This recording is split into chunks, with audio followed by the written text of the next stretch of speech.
But the famine in the land was severe, and when they had eaten up the rations which they had brought from Egypt, their father said to them, "Go again and procure some food for us."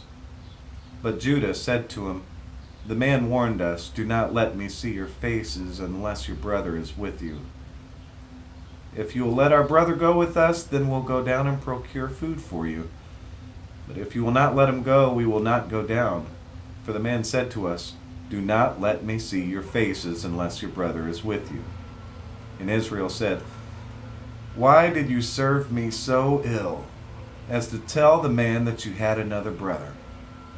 They replied, 'But the man kept asking about us and our family, saying, "Is your father still living? Have you another brother?" And we answered him accordingly. How were we to know that he would say, "Bring your brother here"?' Then Judah said to his father Israel, 'Send the boy in my care, and let us be on our way, that we may live and not die. You and we and our children. I myself will be a surety for him. You may hold me responsible. If I do not bring him back to you and set him before you, I shall stand guilty before you forever. For we could have been down there and back twice if we had not dawdled.'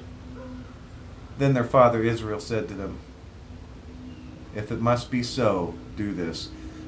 Take some of the choice products of the land in your baggage and carry them down as a gift for the man, some balm, some honey, gum, ladanum, pistachio nuts, and almonds. And take with you double the money, carrying back with you the money that was replaced in the mouths of your bags. Perhaps it was a mistake.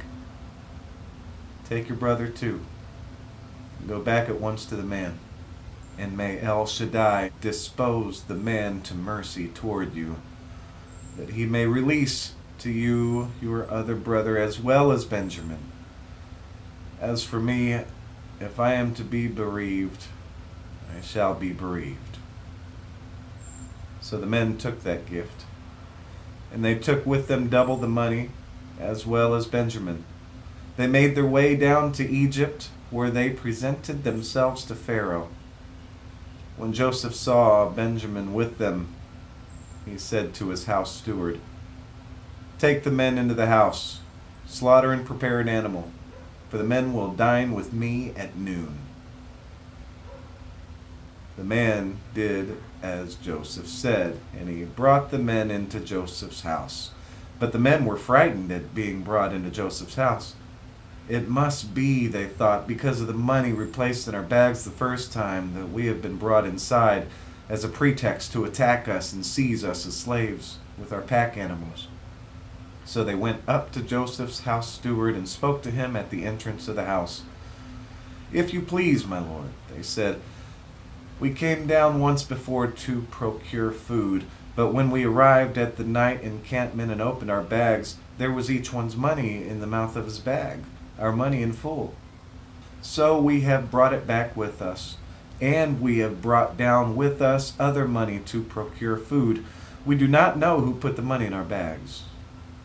He replied, 'All is well with you. Do not be afraid. Your God, the God of your father, must have put treasure in your bags for you. I got your payment.' And he brought out Simon to them. Then the man brought the men into Joseph's house. He gave them water to bathe their feet. He provided feed for their asses. And they laid out their gifts to await Joseph's arrival at noon, for they had heard that they were to dine there. When Joseph came home, they presented to him the gifts that they had brought with them into the house, bowing low before him to the ground. He greeted them, and he said, 'How is your aged father of whom you spoke? Is he still in good health?' They replied, 'It is well with your servant our father. He is still in good health.' And they bowed and made obeisance. Looking about, he saw his brother Benjamin, his mother's son, and asked, 'Is this your youngest brother of whom you spoke to me?'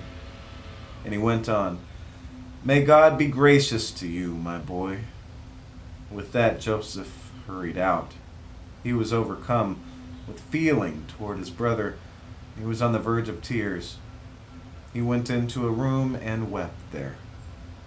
Then he washed his face, reappeared, and now in control of himself, gave the order, serve the meal. They served him by himself, and them by themselves, and the Egyptians who ate with him by themselves. For the Egyptians could not dine with Hebrews, since that would be abhorrent to the Egyptians. As they were seated by his direction from the oldest in the order of his seniority to the youngest in the order of his youth, the men looked at one another in astonishment.